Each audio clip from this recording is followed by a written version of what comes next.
Showtime, hindi na nga ba maghahain ng motion for reconsideration, show nina Luis, Robbie, at Melay pansamantalang ipapalit.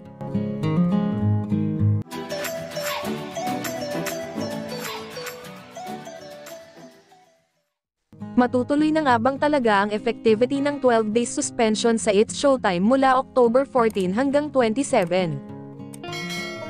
Malakas ang ugong sa showbiz industry na tila hindi na maghahain ng motion for reconsideration ang It's Showtime kapag tuluyan nang naipataw sa kanila ang 12 days na suspension ng MTRCB at sa halip ay naghahanda na ito ng isang programa na pangkalso. May balita rin kasing magdiriwang ng anibersaryo ang nasabing noontime program ngayong Oktubre. Palilipasin ba muna nila ito o itutuloy ang dinito pag-ere as decided upon by the MTRCB? Kakailanganing gumamit pansamantala ng ibang program title, hindi pa inirelease ng ABS-CBN kung anong pamagat ng ibang programang papalit temporary sa suspendidong show.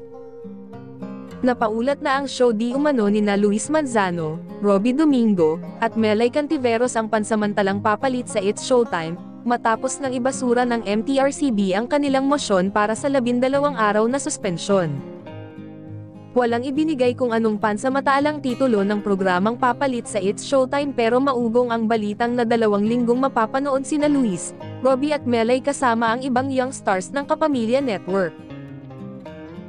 Sa katunayan, malayo pa raw ang pagsisimula ng effectivity date ng suspensyon ay nakadalawang taping days na ang bagong set of hosts.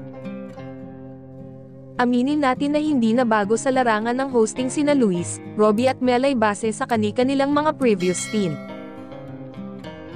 Anyway, hindi na rin bago para sa Showtime ang makaranas ng suspension.